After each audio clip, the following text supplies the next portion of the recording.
Good evening. Good evening.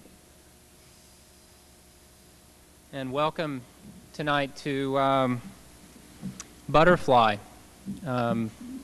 If you've been with us on the previous nights, Butterfly has been explained many times. I don't have a new iteration to offer you tonight, other than tonight is the fourth lecture of our series. I'd like to remind you that the next lecture on October the 27th, which we've titled Towards a New Paradigm, and many people have been asking what that title is about, and will we find a new paradigm, and I remind them that it's only towards and not completely there. Ben van Berkel, Caroline Boos from Amsterdam, Carl Chu on our faculty, Greg Lynn, Jeff Kipnis, and moderated by Michael Speak. So that's on the 27th, so we'll have a couple of weeks off on Wednesday nights. Tonight we have the pleasure of having Eleni Gigantes and Elia Zenghelis from Brussels. The practice has been together since 1987, forming and meeting in London, but the office has been working in Athens and mostly Brussels over the last few years, but they've really covered quite a lot of territory in their practice.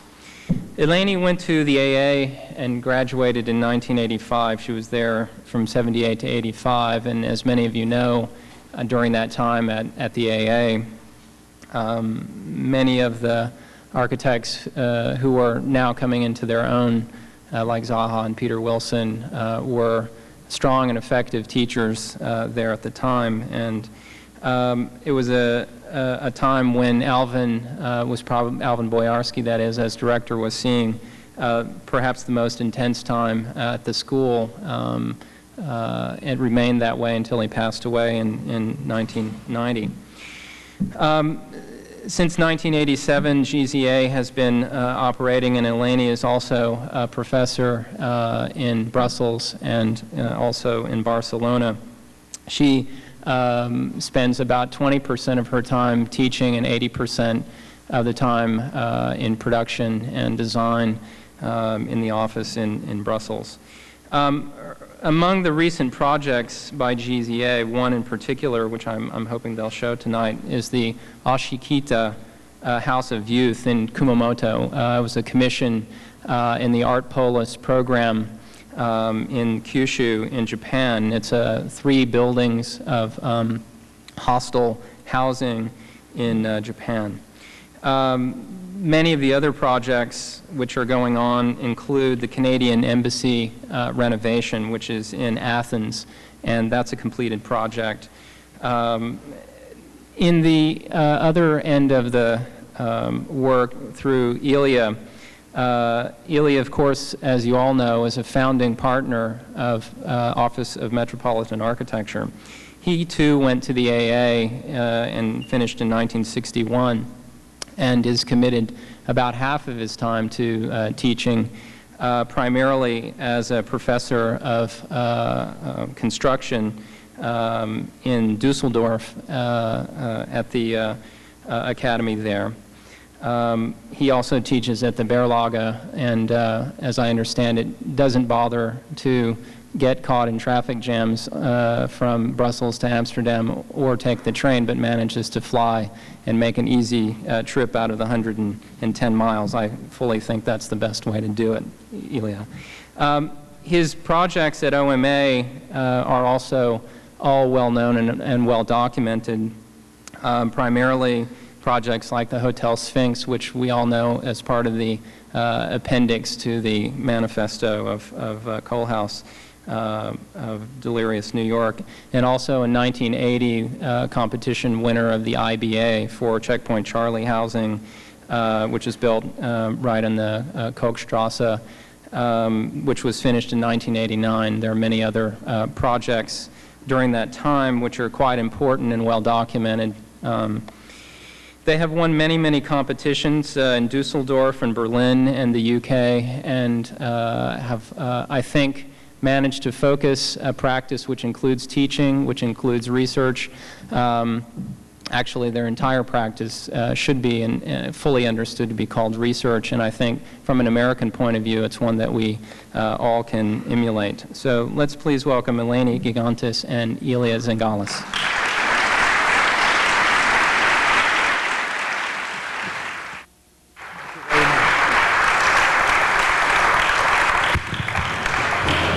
So we're testing. Okay. Thank you very much. That was very scholarly. I was quite impressed. But I'm afraid that usually we give talks on recent projects. And this is the first time that, as a practice, we've been invited to the United States. So we're doing something a little unusual for us, which is to go back to the beginning of when we started working together and picking out certain projects that illuminate certain themes. So we start with the building which Elia was commissioned with, and we end up with a building that I was commissioned with, and everything in between. So Elia, please start. Yes, I want to add my thanks to Neil also for an absolutely comprehensive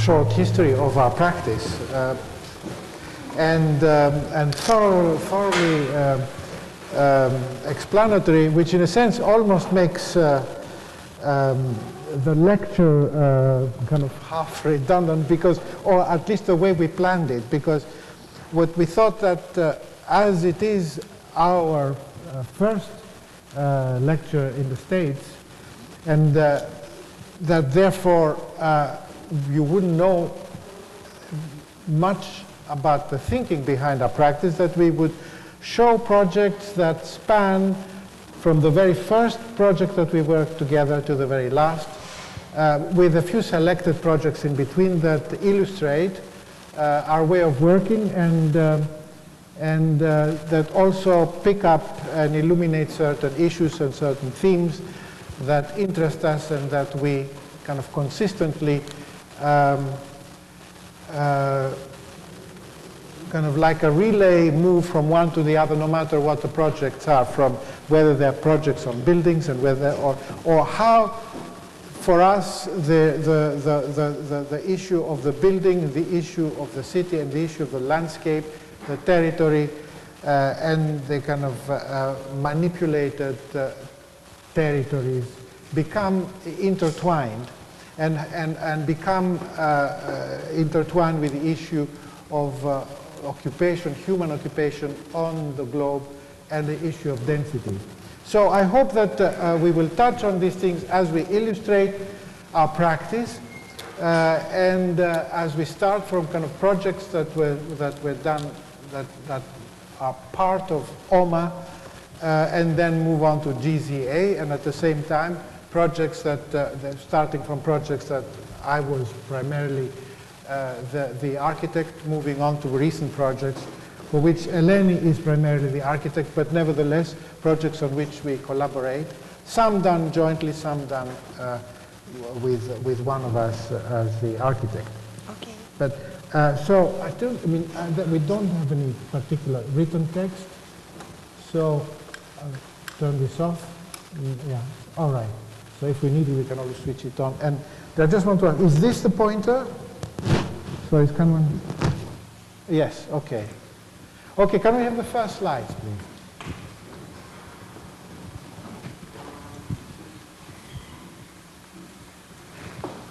So we start from a project that you might be a bit more familiar with, which is, but which is nevertheless a project from OMA. Neil referred to it. It was the prize from the, well, actually this one was not a prize. But anyhow, we had won another, but a typical IBA Berlin, we had won another prize, or I had won another prize somewhere else. Rem had won a prize, or did a project for this side.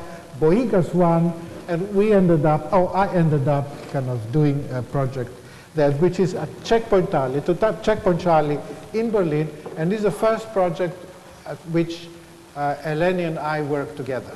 So this is kind of, let's say, the beginning of the collaboration that led to the office of GZA. This is also historically a kind of poignant time in a kind of city, a city of incredible historical richness, but a city that decided to choose amnesia and to city that decided to kind of become blind to its own history. Berlin, and this was at the time when Berlin was divided into two cities, a good part and a bad part. And this is a building that was to be built on the boundary between the good part and the bad part. That this was a building for the Allies, just at Checkpoint Charlie, the point at which one moved from the American to the Russians, or to the East sector, the DDR, GDR sector of Germany. This was also the first opportunity that we had at OMA and also between us to let's say, somehow discover the mutant qualities of boundary. You know, the fact that it is at the boundary when two opposing programs come into contact, the interface gives rise to a mutant way of thinking and a mutant kind of use, and to this idea of a mutant architecture or mutant kind of program. It was basically, I'll run through just to try to kind of highlight the main points about the program. I'm not going to go to explain it all together. It was a checkpoint for the Allies. As they were crossing, this is looking at what was then West Berlin, as one moved from West Berlin to East Berlin.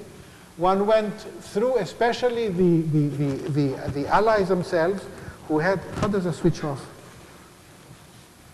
Okay, I press on it, right? Okay. The Allies, they had to go into that building. They had to brief and to be debriefed as they came back when they moved, because the Allies they were free to move in and out from one sector to the other. And also, it was a point at which tourists could move into East Berlin from West Berlin. We had to build accommodation for the Allies on the ground floor. And at this terrible point where people got killed trying to escape, we had to also put housing on top. So, I can have the next slide, please. No, we do it.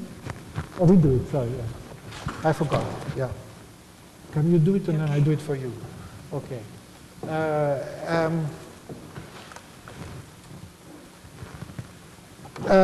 So basically, we started off with kind of the consideration of, if you like, of this historical axis in Berlin.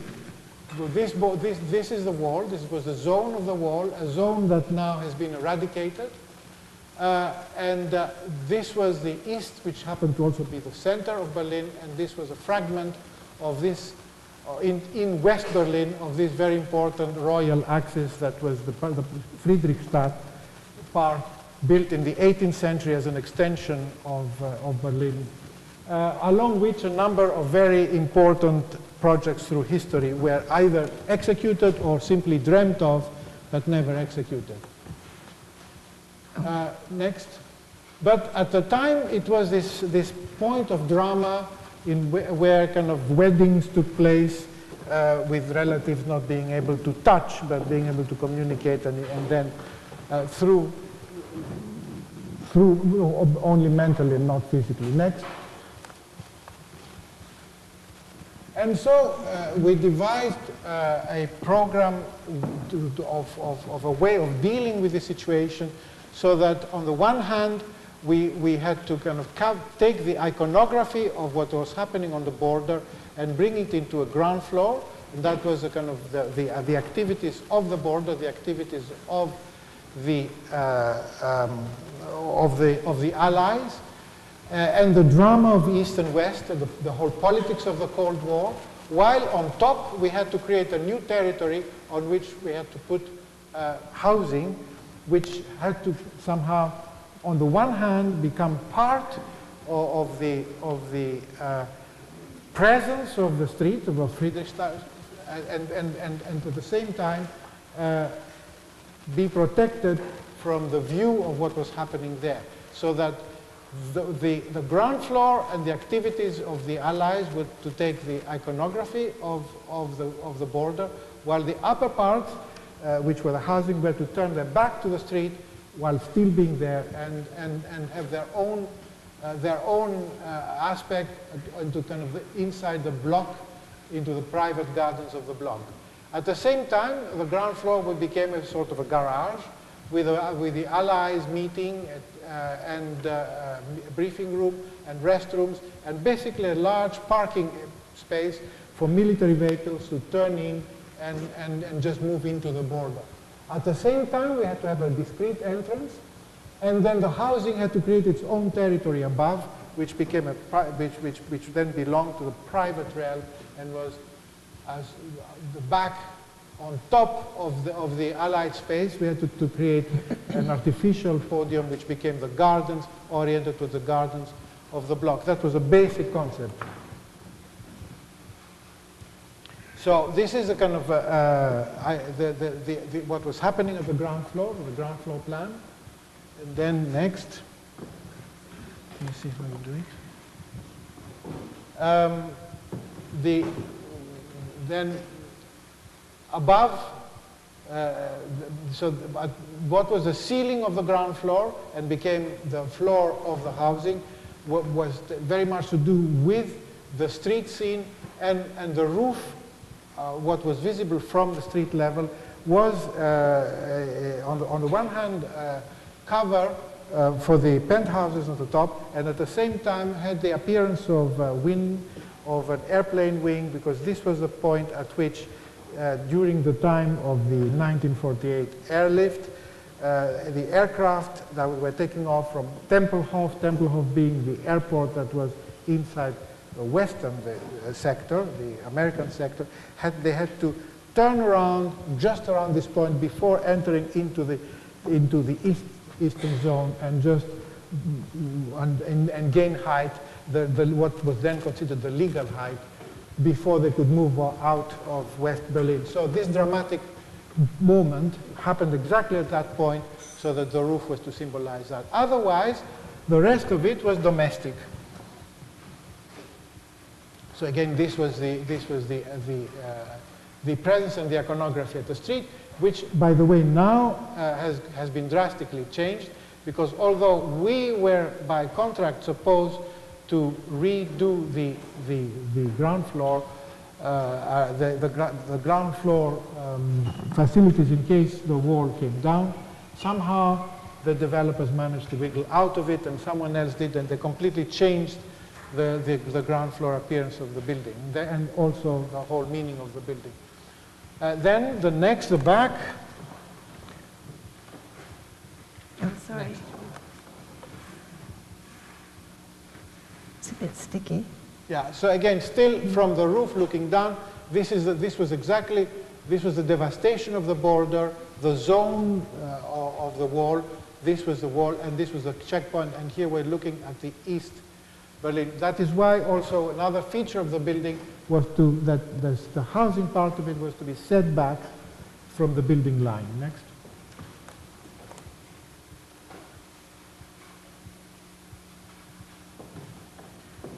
And then the section for the housing was to create a new territory garden that was oriented. This is the Friedrichstraße part, and this is the garden side, so that all the housing was to be entered from a garden that was on top of the artificial sky of the ground floor, and that then was oriented towards the back with a facade reflecting the domesticated nature of that part of the building. And this shows kind of the front and the back and the differences in presence. Next. And simultaneously with this project, because as I said, this project was the kind of first problematic that we had to deal with in relation to what happens at the boundary, at a boundary. This was simultaneously, we were given, or I was given by a Greek client, my first job in Greece. That was on a landscape like this one, on one of the Cycladic islands. And it was very different from the kind of experience that I had had until that moment. Until that moment, we have not had much work at OMA except for Checkpoint Charlie, for instance, and a few other smaller things, and a house that a house came later.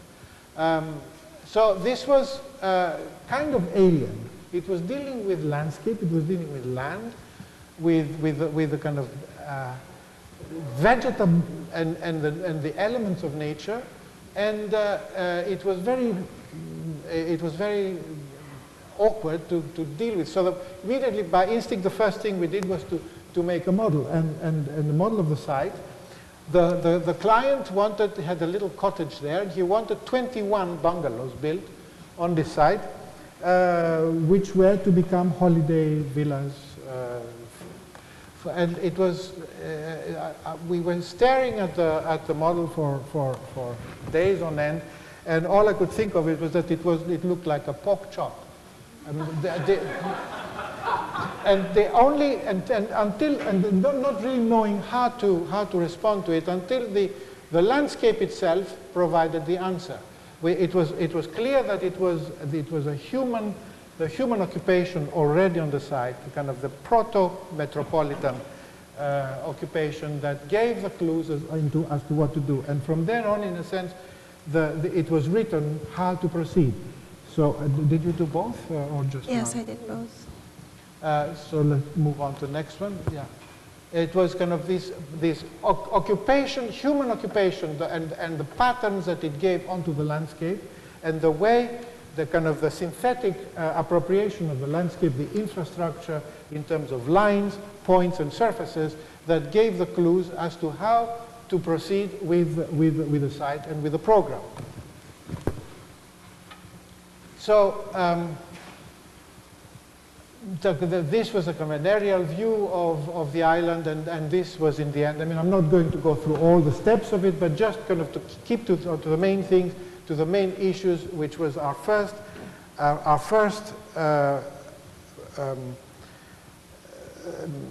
having to deal with the landscape, an experience that from then on became imprinted into our consciousness and never left us. From then on, the landscape and urbanization became two intertwined issues, or any kind of occupation so where landscape begins and where landscape ends and architecture begins has become again another boundary that has been very difficult to kind of define. Next.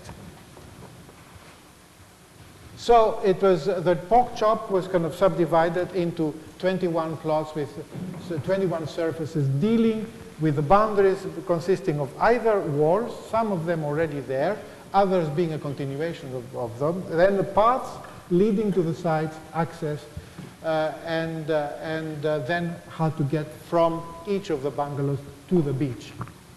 Next. And so that kind of became, this point occupation looked like confetti that are being thrown. So we had this kind of notion of point lines, and the points from then on became kind of synonyms with confetti. Next. And but this was to show how the proposal for the owner's house that was already existing there, and how these walls were existing. This was an existing wall, and how adding with kind of primitive constructional methods and primitive materials, one proceeded with what was already there and just orchestrated it. Next. And this, exactly 1 year after these two projects, both Checkpoint Charlie and the Antipolis project on the island, we were asked to take part in a competition for a park in Paris. That was the Parc de la Villette. And that was a kind of a seminal project, I think, for both Rem and for myself. And somehow its influence influenced our work also later. And in a sense, many of the lessons of Antiporos were, would have made, without them, in fact, dealing with this project would have been extremely hard, because it was basically an enormous program, a giant, superfluously grand-scale program, to be turned into a park. So it was a question of how to turn a program into a park, and it was a program that was not very kind of fixed.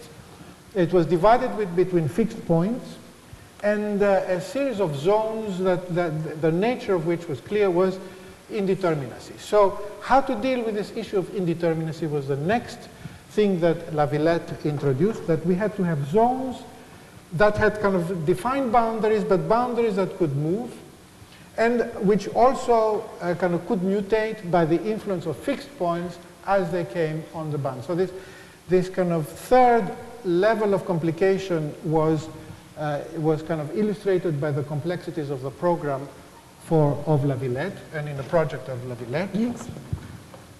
Next.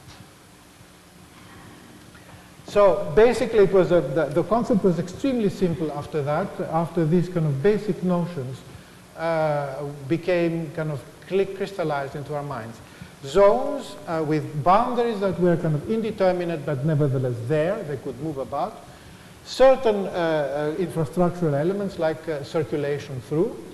And then the points, which were the distribution of fixed points given by the program at regular intervals as they fell, like confetti, on the site. Next, yes. Exactly the same principle for the points as the one used for Antiporos. And the view of the model was showing the role that then the element of vegetal architecture, being in itself dynamic and therefore in itself indeterminate, could provide changing landscapes. Next, within. And finally, the way the influence of the small points as they fell on the site, and especially if one or two different points would fall upon one another, would mutate into different kind of programs. So fixed programs, as they came one on top of the other, would mutate into hybrids. Next. Like, for instance, the combination of a kiosk, a playground, an information center falling upon what was a tennis court, the main avenue, and the boundary between one program and another program there influenced how they were going to be evolved, and made the programs themselves change and mutate in the answer to the brief. Next. A similar case of mutating points as they fall together, accidentally, but nevertheless taking advantage of the accident and transforming the actual program. Next. Okay. And then we move on to kind of a GZA work that Eleni takes over at this point. Okay, this is you've probably heard of the Venice Biennale, which is given every year. One year it's for art, and the next year it's for architecture. And it's on the largest piece of land in Venice. It's the only parkland that Venice has. And since 1910, they've had the Biennale.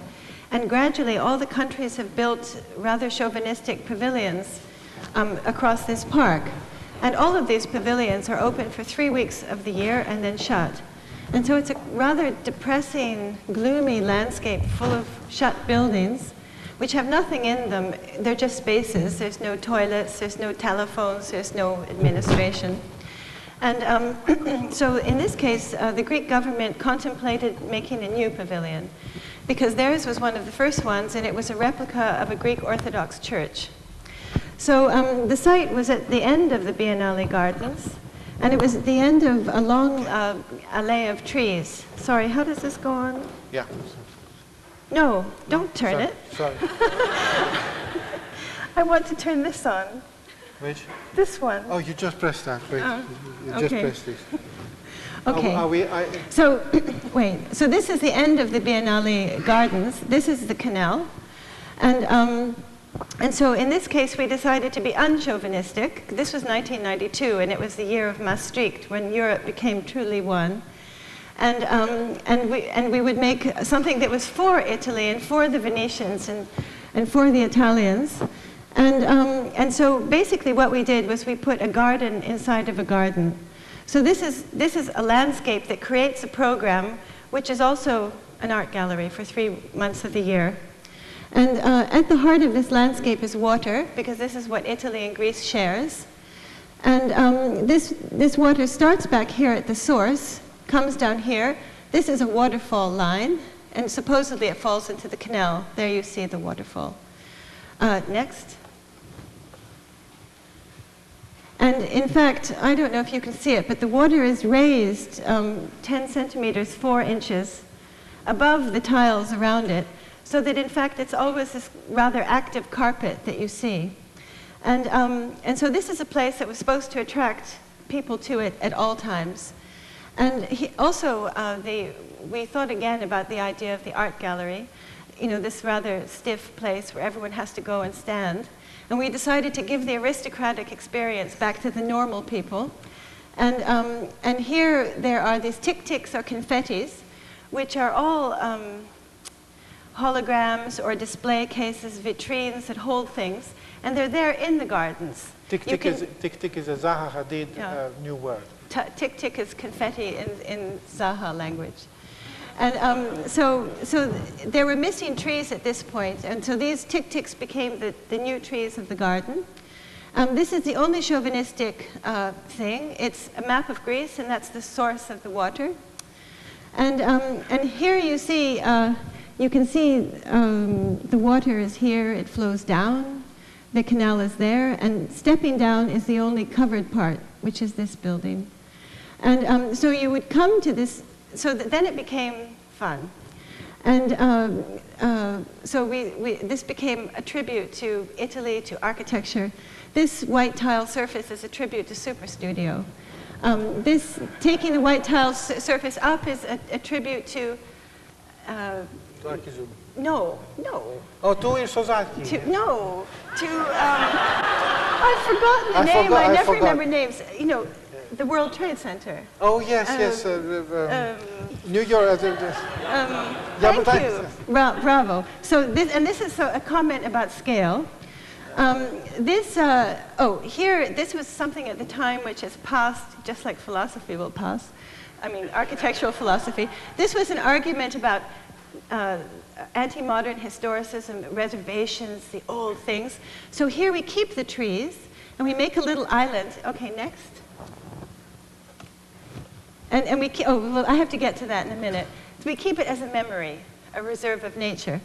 So at the same time, we were also doing a folly in Osaka, and I was very moved by this lake that the Japanese had invented for the Osaka Garden Expo. And this was called the Lake of Moses. And so first of all, I'm just showing you these, because these are lily pads that suddenly start moving. They're electrified, motorized. Motorized lily pads. And they would do an incredible dance. And then suddenly these fountains would just splurt out of them. And then here, all over the lake, there were colored fountains that would sway and change, and then the music would sway. And they had an incredibly famous Japanese composer do a piece called The Lake of Moses. And everything kept building up. And suddenly, I don't have a picture of it because you couldn't photograph it. Suddenly, because they were practicing at night. These are all night pictures. Suddenly, the lake opened and you could walk through. But anyway, so and this was the International Flower and Garden Exhibition. What you see there? Flower and garden. Okay. So anyway, here are the motorized lily pads. Here are these things that are not colored here, but of course they can dance and sing. And here is the glass bridges that lead to the Memory Nature Reservation. And here you can start going down the tiles. Here is another tribute to Italy. It's Pirelli tiles. This is a piece from our own work. And this was John Landis. I'm in Los Angeles. Ghostbusters. So this was a ghost tree that was floating over it. Okay, that's enough. And the tick-ticks, of course, are to Zaha Hadid. Huh? Yes, and the tick-ticks are Zaha Hadid. So this is also a little bit about consumerism. And so here we have it. This is the facade of the new park without the trees. And then here's putting the trees in. We're looking at it from the back here. Yes. And these are the Venetians. Okay. So, next, please. Okay. Well, this is a project that when I received the invitation to come here, they mentioned this project, and it was actually a school project of mine, and but it brings up certain things. I did this in my 5th year when I was a Zaha student, and she hated it because she doesn't like you to do anything with nature. But these are just some images. Next. Oh, somebody did it for me. Okay, they're a bit sticky, these. And this one here is actually lily pads, but frozen. So this is something about the nature of water. And then this is incredible because doesn't it look like a floating suburb? Like of swimming pools and lawns and houses and, okay, next. Oh. Okay. So the project that I wanted to do was to do an island resort. And I became very interested in the problem of tourism, which I think is more a problem maybe in Europe than here.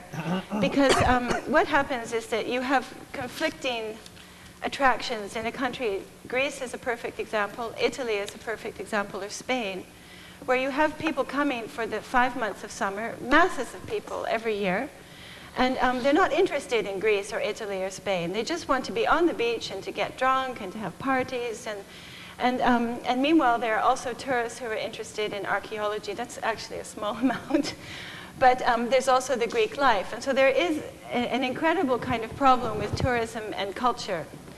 And so I began to think, this here is the coast of Marathon, which is 28 kilometers from 42. Athens. Oh, 42, yeah, a marathon race.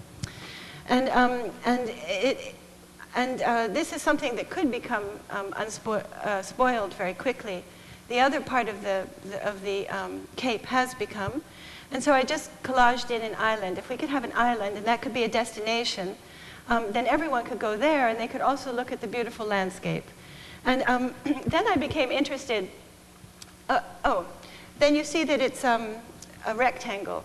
So I decided that, tourism is basically an urban projection. Wherever you have a resort, it's actually a satellite from another place. In Europe, the south of Europe is the summer playground for all the people from the north of Europe. And there are tours and hotels and everything organized, but it's organized from London, it's organized from Paris, it's organized from Amsterdam. And what ends up on these spots are the satellites or projections. But the tragedy, of course, is that they leave their footprints in the winter. Yeah.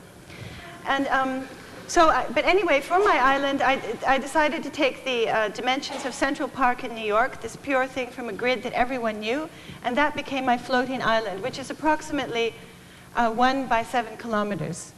And so then the next step was that I suddenly thought, well, actually everyone comes and they want to be really relieved, I mean physically, from all the tension and bad weather of the north. So what if I made this island water?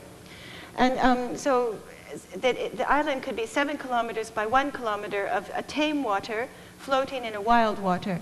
So here I was just thinking of putting some platform, maybe even just 2 meters under the water, to create a tame water surface that would reflect the sun and be very hot. Next. I think somebody else is doing it for me, although I'm pressing, but...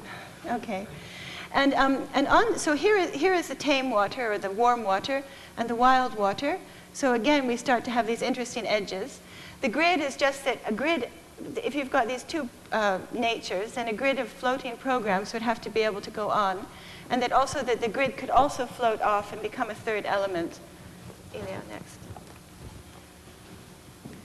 So I started just experimenting with different things. This is a wind a windsurfing beach with restaurants and different things. And this was the first sort of model sketch for this liquid island where you could have a deep water harbor.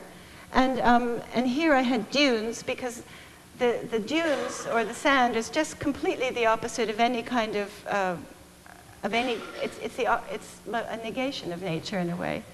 But I was thinking of oases also.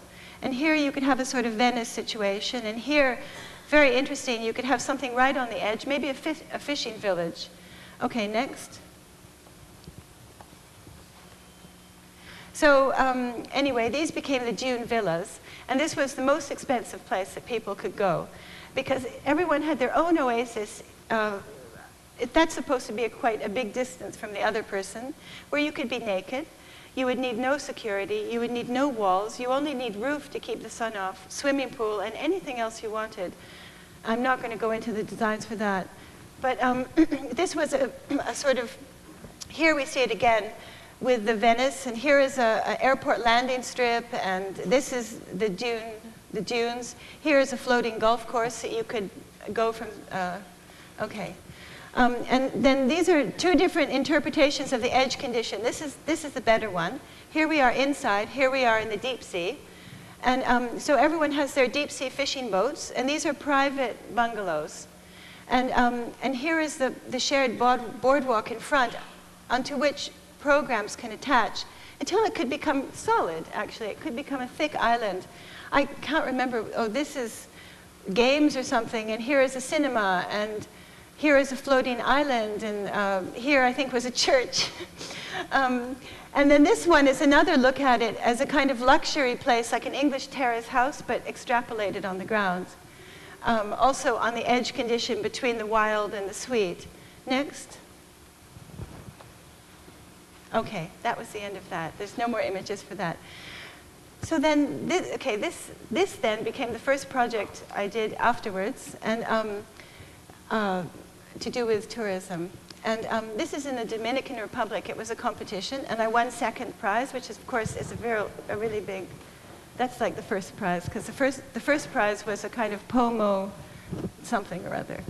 And so this was on a point on part of the Dominican Republic looking into the Atlantic and really quite far from even the nearest town. So it's sort of the last supposedly virgin part of the Dominican Republic. There is a coast road, and like Europe, but I think unlike here, you can never actually own beach in the Dominican Republic. So always what's on the other side of the road is public. And this was the site. Okay, Elia? And this is the landscape behind. Here are the mountains, behind is Haiti. And this was a site which was curious because it was behind this large promontory. And the competition asked for a super luxurious resort, this sort of 5-star resort. And they were actually trying to compete with the Gulf and Western resort down the road. And that resort had hired an Italian film designer to come and make a false kind of hill villages there. And that went quite well, but then everyone got bored with that theme. And then they had a very bright idea, which was to make an art school for the island, so that there were artists in these hill villages. And I think it's still going very well. But this one was, as I said, it was very remote from it was 10 miles from the smallest town, and 50 miles, I think, from Santo Domingo, and almost no infrastructure out here. So this was a resort which was supposed to have a hotel, villas, something like 400 condominiums or something. And so to actually bring a high standard of infrastructure to such a remote place, by the time you've done that, you've got the infrastructure for a city. And so it will never be virgin, and even without the question of infrastructure, once you put that much stuff in and this many wealthy people, of course it becomes a magnet. So it's never going to be virgin. So from the beginning, it became, how do you design something, a resort for something that immediately is not going to become nature anymore? And so here is the traditional city with the heart of the city and sort of spreading out, and finally the suburbs. And this was reversing it and putting all the hard edges on the on the outside, on the boundaries, and to bring the wild nature inside. Okay, next. So that's what happened. To not only bring the wild nature inside, but to bring all the elements of the surrounding nature inside and replicate it. So here, the sea is brought in by creating a bay. And this was also an idea sketch, so I should actually talk about here. This was the site plan. Here is a bay. Here is a freshwater lake, which comes from the streams in the hills. Back here was a Sierra landscape, a hilly landscape, so that these villas could look at the sea. And did I miss anything? The infrastructure was to be put on the perimeter. Yeah, the infrastructure, roads, and architecture. Anticipating what you said earlier, the fact that this would not be virgin ever anymore. They had kind of trapped or captured virginity in the center. And kind of the earth taken to create the lakes, etc., was thrown back here to make the hills. Thank you, Elia. Okay, so this is all the wild part. And then here, we also decided to do something for the island. So it became a botanical garden of the island. And these are the edges of the botanical garden. And it was also, the idea also was that it was a spa. So in this botanical garden, you would have aromatherapy gardens and things like that. Okay, next. I'm just taking you quickly around. So actually, while I was doing this, I was with my very old aunt in Greece. And she used to be a tour guide of the Acropolis. And she said, a spa, but don't you know about Epidavros and Epidaurus? And I didn't know. We now think of Epidaurus as just theater place. But in fact, for 400 years, it had been a spa, where Athenians went to relax and drink the waters and to be massaged. And then somebody had this brilliant idea that if you added theater to this, and you had plays like Medea and so on, you would watch these things, and then you would have a catharsis at night in your dreams. And your own life, seriously, would fall into proportion, and you would be truly refreshed psychically also. So anyway, at the heart of this spa was the Epidavros, Epidaurus. And this is the more public part of the hotel, of the site, with the hotel and the liquid street. Next, Elia. Yes, can you focus this, please? Okay. I don't know, this is probably hard on your eyes. It's not focused. Ah, almost. No. Okay. Okay, it's enough. Okay, so this being the more public part of the site, this was a swimming pool water that projects into the salty bay. And so here is the Epidavros and all this. And this is a drawing which was called the Liquid Street, which shows it with no buildings on it, and just shows it as a public program of the hotel. The entrance to the hotel, I mean the public program of the site really. A big lobby because it's a pump room, you know, like in Bath in England. And here is a spa building, and then here is sunbathing, a restaurant in the forest, tennis, and then here is the kind of market square, and public area and exhibition places, blah, blah, blah. That's all here. And, okay, next. Sorry to go on. I'm just trying to give you a quick tour. And this is something, I don't know if you have this here, but this is very European and South American, where you have a pay beach. Like you pay, and you can go with your diamonds and high heels, and you sit there on beautiful chairs, and they bring you lovely food from the bar. This one. So this is still part of the hotel area. People can come in and park and pay to be in this wonderful beach. And this is the public beach. And because we had taken from the sea, we threw the islands out into the ocean, which is for the public. Okay. Yes, so here is one kind of condominium which had little boat jetties at the bottom and rises to the living rooms and terrace areas. And this is the suburban condominium. That's the urban condominium. That's a suburban condominium, which had within it gardens and courtyards and water and etc. Next. Okay.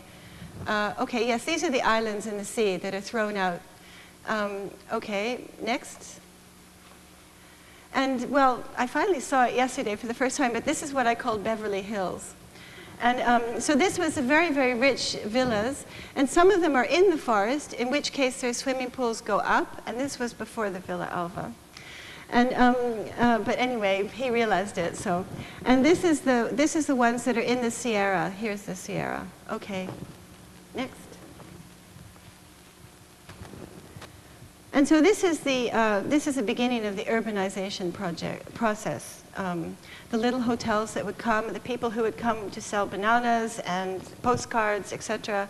People who would come and use the infrastructure and build a nice home. Next. This is reflections on human nature. And now it becomes a Central Park. So, okay.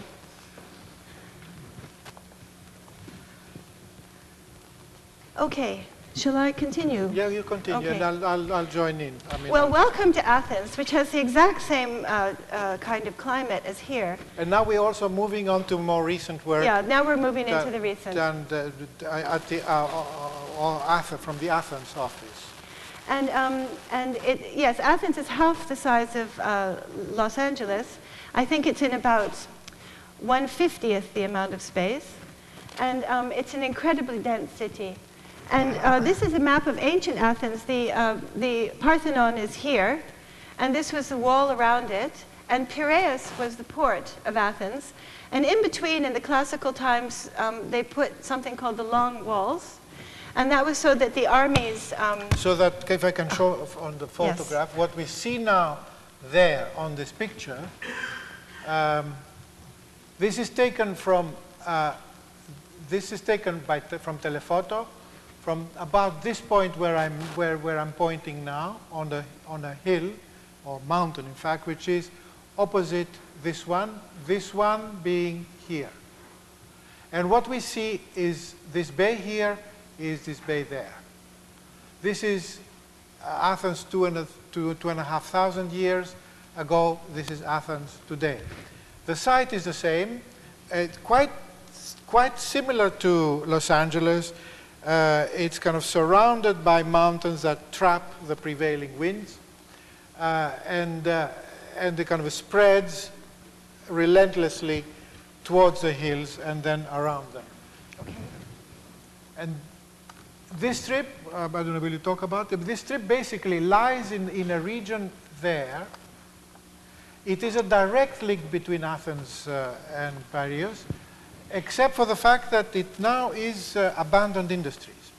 However, it is a point that is very central, very promising for up and coming, except for the fact that it's neglected, even though it is crisscrossed by rivers that once were sewers, but which are now being cleaned as the new sewers are being put. Actually, the area between these two incorporated cities is a bit like the wetlands behind. It was the undesirable area, and in which, on the edges of the two cities, which are really one, the industry grew, and then when Melina Mercouri came in as culture minister, she got the industry out in 1980 for the smog. And so it's an abandoned area with huge scale, huge structures.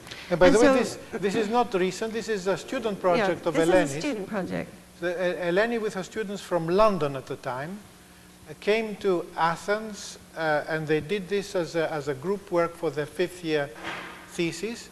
And this project then led to further development. So, Eleni, so yeah. Well, anyway, here you see the long walls, and the students proposed it as a business park, but truly a park with business in it. I'm not going to say much about this. No, but one more interruption, which is that our work with students is an ongoing business. We do projects together, and we work with the work in the office and the work that we do in the various schools where we teach is always kind of interrelated and intertwined. That's all. Yeah, okay. I don't really want to talk about this project. But anyway, the thing was that this student project had a really big impact in Athens, and so many things came from it. But basically, it was this long walls has the best view of the Parthenon, because it was what the Parthenon was built to face, and to impress the outsiders who would come up. And this was developed as a business park, but really a topiary park that would provide refreshment, green lung. This is an area for the Olympics. This was a kind of science area. This is about doing something nicer with the old canals. And then a new approach to the seafront. Okay, next. Yeah, this is the business park. Okay, next. Business park and Olympics. Okay, and this was the new seafront, which had Olympic events here. This is the rowing, and new islands and points. And so actually, a few years later, because of this project, we were invited to work on this site, which is called Flesvos. So now we move into this project. And this was a government competition for a casino. And it's a very, okay, next. Someone else is doing it. It's actually, it's sticky. This is not working that well. It's a very strange site because it's all reclaimed land. And it's not even finished reclaiming yet. And they use it mostly for marinas and things like this. And there's this idea that one day it will be a nice park, but they never do anything like that in Athens. And, but what's very important to understand in Athens, we're now looking across the bay. And you can see this is a 8 or 9 story apartment building. And that's directly on the flat part next to the sea. But behind it, it rises very, very quickly. So it's really a mountainous city that comes to the sea, and there's only a small flat part. Next. And, okay. And we were given this vast site, which is from here to there, it's 4 miles. And this is a very, very rich area, and it has an established park and some sport things, but actually we had to redo them. This is our design. It had, this is big yachting things, this is a Navy museum, et cetera, et cetera. These parts are existing. Yeah. And we were given 9 days to do a 25,000 square meter casino and a 20,000 square meter conference center, a 7,000 square meter marina, and a 150 room hotel. Yeah, 150 bed hotel. Yeah, for the high rollers. And this was something to do with the Greek government and something else, and it was sort of for tourism. And actually, I won't even go into well, I will be going into the casino program. They had licensed for 2 or 3 casinos to come to Greece. And anyway, there was a real problem because this is a kind of armpit site, but it's also like an armpit. It connects to your waist and to your arm and to your head. And so this is connecting to Piraeus, this is to central Athens, and that's to the airport and the rich suburbs. And it was almost impossible to enter the site. We also needed to have, I think, 10,000 surface parking for cars. So basically, and then the one thing that we were told was that no building could be higher than 9 meters. 9 meters is 18 feet. So what we were dealing with, 9 meters by 25,000 square meters, is a pancake. And so we had these vast pancake buildings to deal with. Which would be visible from all the surrounding. From all of Athens and from high up the mountain. And so we decided to turn them into gardens, that even if they were roofs, they would have to become gardens. And they would have to make a pattern which would make a big parterre, always. And so this part of the land was kept back here and forested. It's supposed to be more forested than that, but that's a very abstract model. Like a big, flat, luminous tropical flower. Yeah, okay. Next. Okay. And this is quickly, this is the casino. This is the hotel. That's with the public part going along there, and that's the conference center. Okay, next. And this is the gardens that connect in between them, and they're all supposed to be public. Except for the enclosure for the casino. Well, this part here is just the casino. And that has a wall of water which goes across. Okay, next. And this is sort of I don't really like this drawing, but anyway, it was like what these big beams would look like. And well, because basically the issue here was because of the limited height, the client nevertheless wanted somehow the building to advertise itself from the street. And because of the limited height, one had to use certain features that would make the thing visible from street level. And still appear like a garden from above. Yeah. And still be a landscape. Yeah. And anyway, now this is quite interesting because these red dots are the actual entrances into all the different programs. And from this point to that point is 1 mile. So you have to understand how spread this thing was. Next. Elia? Oh. Well, someone is doing it for me magically. So I've given up. Okay. So, yeah, so actually the last thing was, the reason that they had to be 9 meters was that the Greek government still wanted to pretend that this was a public park. And they even said that the casino sign had to be 9 meters. And so what we did was we proposed a volcano, and that was actually 27 meters. But because it was nature, it was accepted. Okay, so, okay. Next. Okay, this is casino part 2. Well, the client kind of lost his job, but he wouldn't give up. He wouldn't give in, and so he went on to the next project. I let Eleni, because Eleni primarily both designed and ran it, talk it, but I was also involved in it. But basically, this is a job that is still kind of, although, I mean, let's say, haven't given up hope on it. It's kind of waiting various political yeah, Greece is not like the United States in this way. I mean, the client won the job, actually, in the first time round, but then the Prime Minister's wife, the famous Mimi, she gave it to a friend at the last minute, so that was lost. And, and also casinos now are not permitted, so the client has to find another anchor tenant, which is not so easy. But anyhow, the interest of this building is its size. It's a kind of super big pancake of about 63,000 square meters. So. Okay. So actually, we had this client is a very interesting man. He's an art collector, and he owns one of the oldest development companies in Europe, and that actually means something different here than developer. It's a good quality building company.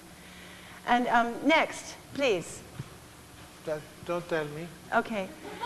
And actually, meanwhile, he had been slowly over the years acquiring this site, which was again in this terrible area. We had been looking at Fleesmus, which is over there. This is across the bay. And this is an existing stadium, and here is another stadium, the first stadium in Greece. This is the Olympiakos, if you follow European football team. And it was almost impossible to photograph this site because Greece is so dense, Athens is so dense. But in here is a site almost the same size as a football field, and that would allow a floor plate of 16,900 square feet. And it's a very interesting area because it's an area which is becoming increasingly a very important commercial kind of intersection and kind of interface between Athens and Piraeus. In fact, it's on the border between the two cities, where the two cities merge one into another. And it is a repository of very, very large objects, like the Palazzetto there, the stadium there, and a number of kind of big industrial objects, including a kind of traffic junction that kind of whizzes up and over those two. Okay, next, please. Okay, I have to stop telling jokes because this is quite a... so this is a site from the back, and so actually we're standing back here now looking at the site. And the client, at the time of this particular building design that we're showing you, he still hadn't managed to get this building. So there's this funny chunk out of it. And it's a very interesting site because here is where everyone comes from the airport into Piraeus to get the ferries to go. So practically every tourist passes this corner. It's where the train and metro come from all over Athens. And actually that creates problems because it becomes the most visible corner in the whole of Athens, but in fact you cannot cross this barrier of the train. And there's only one way to do it, which is here on this funny flyover. And okay, next. So he had this problematic site, and for 1 year we worked together with a team of real estate people, traffic people, economists, etc. And we were looking into leisure. He was thinking of leisure activities. And you have this very commonly here, these big theme parks and everything, but we really don't. And also we discovered through this kind of 1 year of flying around and visiting different things and interviewing people, that actually there are certain reasons why big leisure complexes don't work very well in Europe.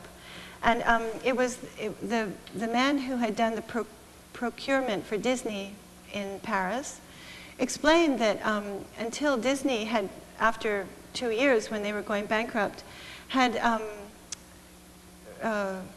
rethought how they would present things to the Europeans, and they changed it quite radically. And they put in a lot of supposedly historical things. And it turned out that Europeans always want to have some kind of reason to go. I mean, they have to have an excuse, I think, that it has to be sort of educational or it has to uplift you in some way. I mean, they can't just kind of go, you know, and see Mickey Mouse. And anyway, we were doing this on the side, but at the same time, he made us do an incredible catalog here of different programs that went, I'll show you some of them, but this is here, shipping offices. Elia, next. To shopping malls, to a combined Olympiacos basketball stadium with the football stadium next door. And we always had to keep mentioning City Walk here because the American investors liked that very much. So up here you can see that it said City Walk Mall. And then here is an Oceanopolis or an aquarium. Next. And he made us illustrate these things, but he had a lawyer advise us. We weren't to make it look like a building because that might, you know, make us liable and him liable. He was trying to get investors. We had to make things that just gave an impression, but still looked like architecture and like art. He didn't want to have, he has a very high profile. He's considered a high-class builder. So we had to make these kind of nonsense interiors and things. Okay, next. So suddenly, then another casino project came up. And then suddenly became real. And suddenly, you know, we had this site here, but with this terrible tooth missing from it. But we had to come up with a design. I think this was 3.5 weeks. So this time we were working with Hyatt casinos and Hyatt hotels. And Hilton. Oh, Hilton, sorry, yeah. And Disney Imagineers. And then also we had the Continent Supermarkets of France. And then they have a lot of shops like Marks and Spencer's, etc. I'm almost finished, so. So anyway, so this one is now a building of 69,000 square meters. And it can't touch the ground. It can't just be a shed like it could be here, because in Greece it just wouldn't go.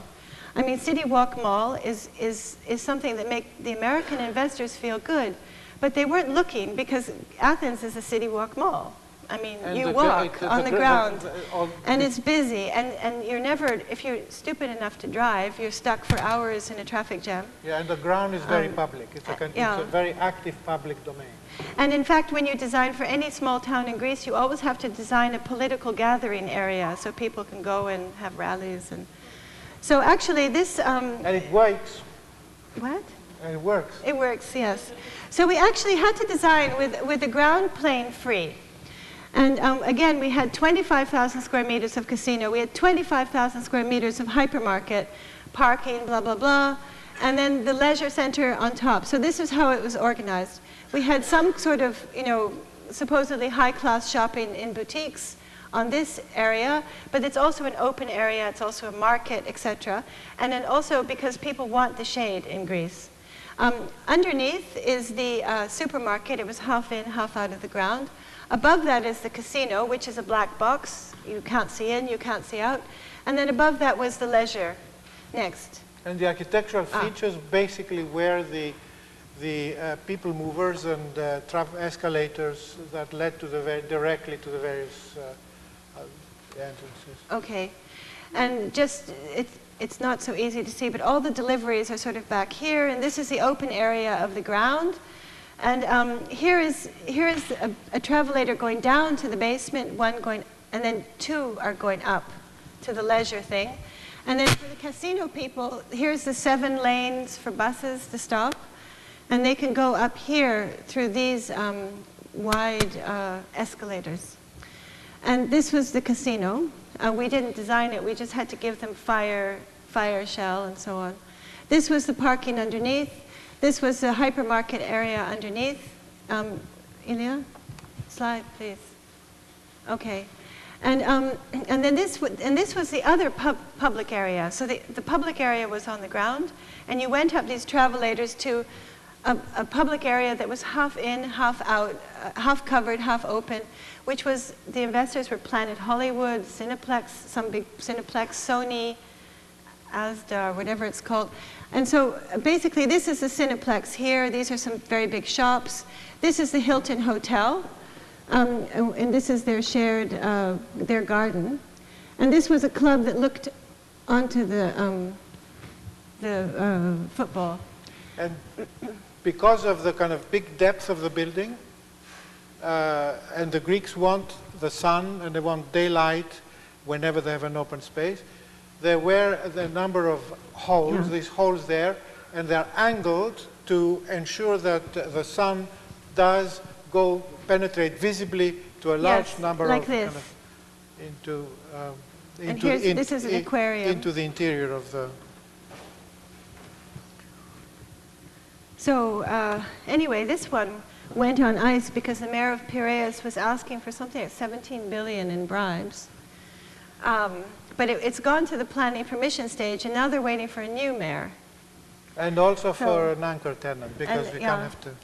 Because there wouldn't be a casino with it anymore. But we kind of lost our faith. Okay, so Ashikita. This is Ashikita is part of the Art Polis projects, which were done in the province of Kumamoto, in southern Japan, in Kyushu, and this part of Japan is actually on the same level as the Sahara in northern Africa. So the sun is very, very hard. I mean, very strong and deceptive. And this is the Ashikita Peninsula. It had no buildings on it. And it's looking across at the famous Pearl Line Islands, the Amakusa Islands, which is where Renzo Piano built the curving bridge, if you know that. And a house of youth is basically like a very luxurious kind of summer camp, but it's all year round. And it's for supposedly for young people, but they also take old people and handicapped people and families if they want to come. And it's built by the prefecture government for the prefecture. And these are built all over Japan, and they always choose the most beautiful spots locally. Some are in the mountains, some are by the sea. This one is by the sea, so it's really about fishing and sailing and swimming and so on. And it's covered, it's a strange lava-like rock, and it's covered in a kind of odd, very fast-growing mangrove, kind of mangrove, which if it was taken away in September, it would be, maybe 4 meters high, 12, 14 feet by January. And it's hard to see here, but these hills had very distinctive tops. Okay, next.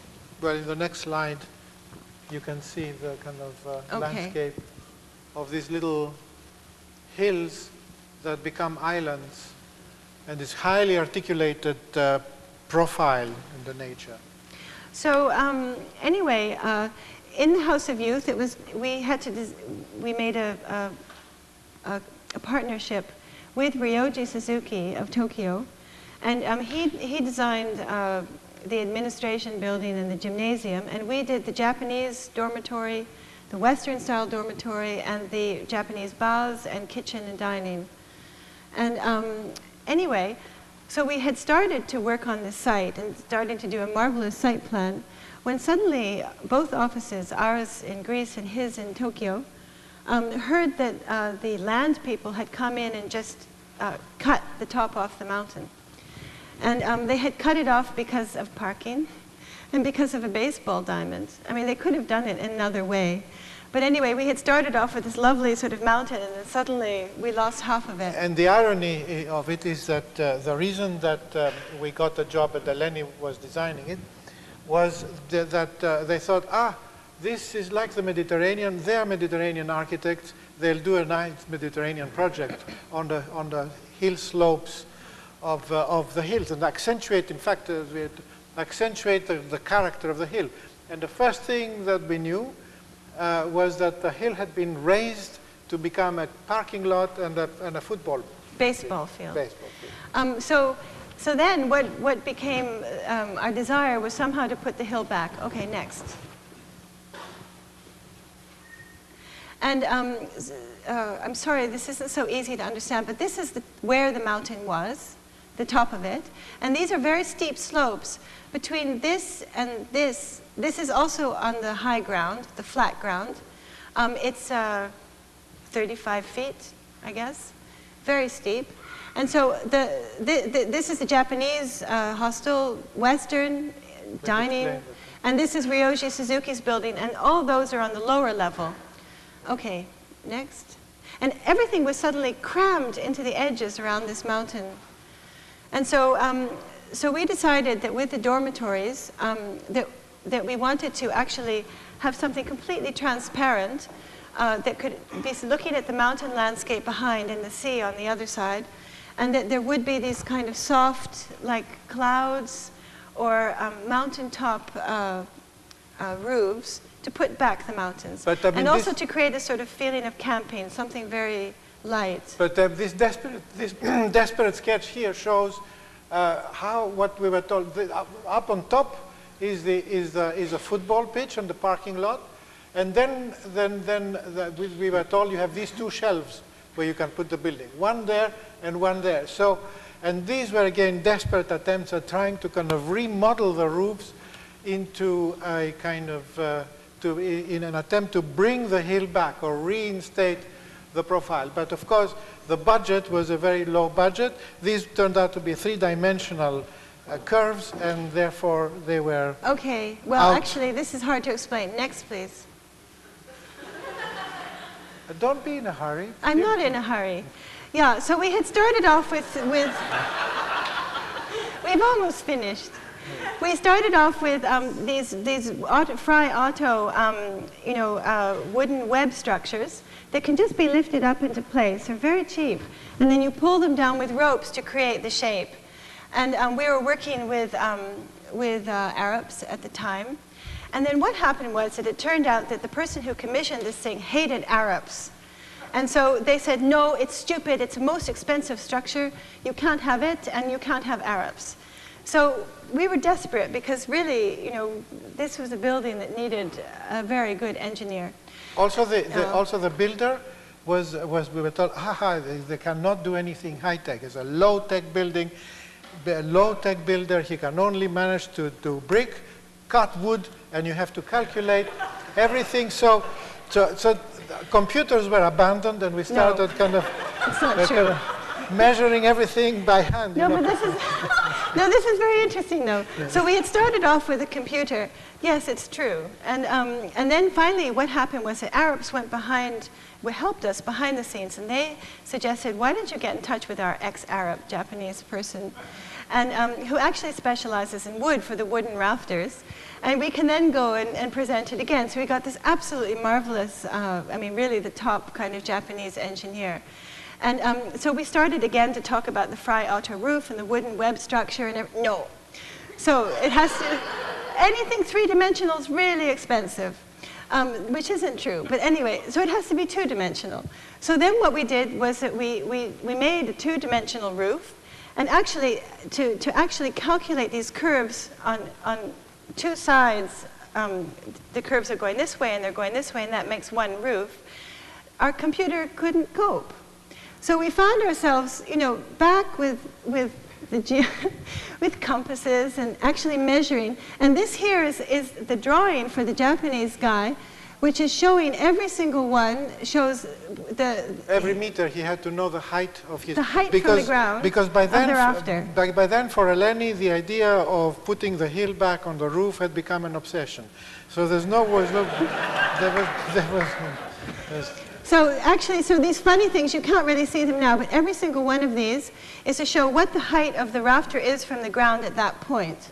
And we had to do that, you know, with a calculator and pad and pencil, because the computer couldn't handle it, strangely.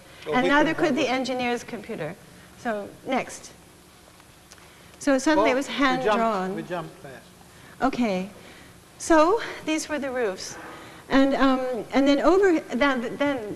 the irony was that when they came to do the dining building, they thought, okay, well, why don't we do a Frei Otto, you know, wooden lattice structure and just put concrete on it? So we finally got it over there. And when I first thought of these clouds, these cloud roofs, I never thought of them in stainless steel, which is what this is. I was thinking asphalt, and that these buildings would be wood with maybe asphalt roofs or even sod roofs or something, which is actually quite good in this area for typhoon.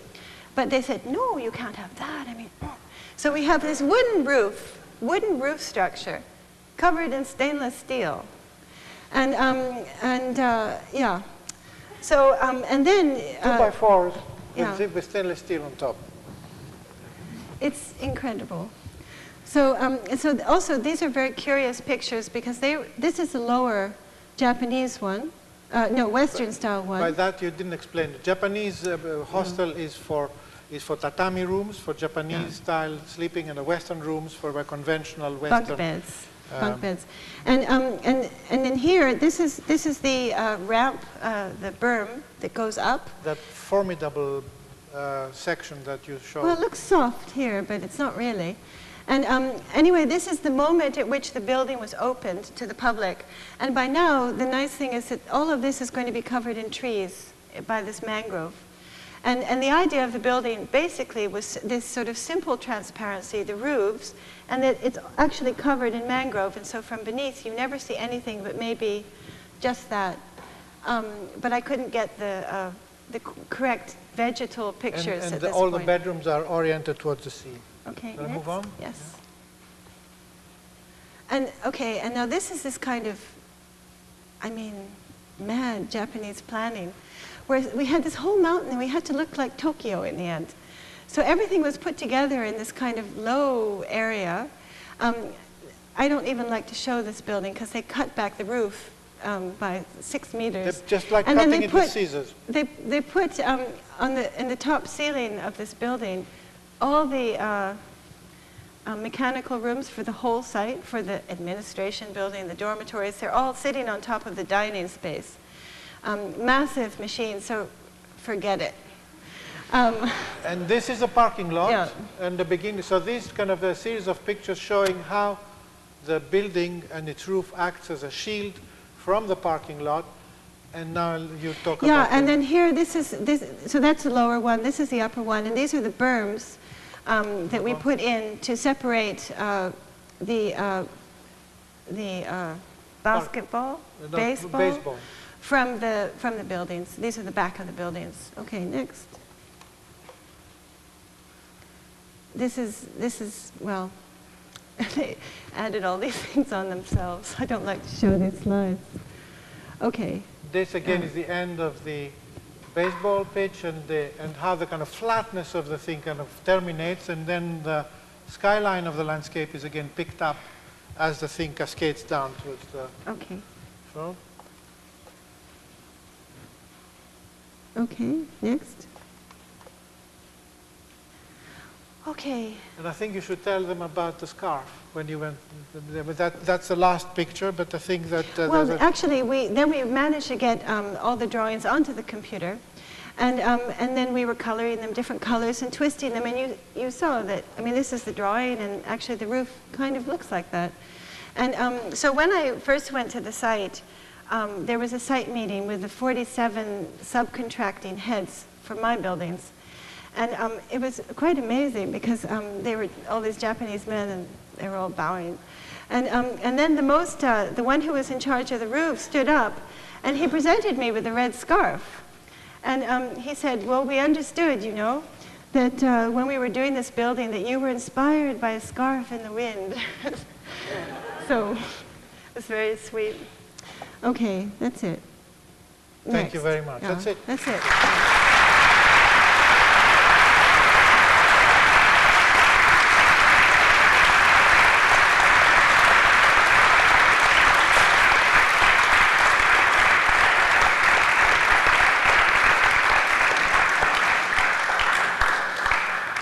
If there are any questions, we could gladly kind of answer.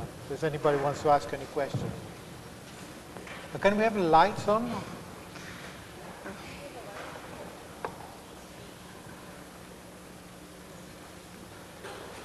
No.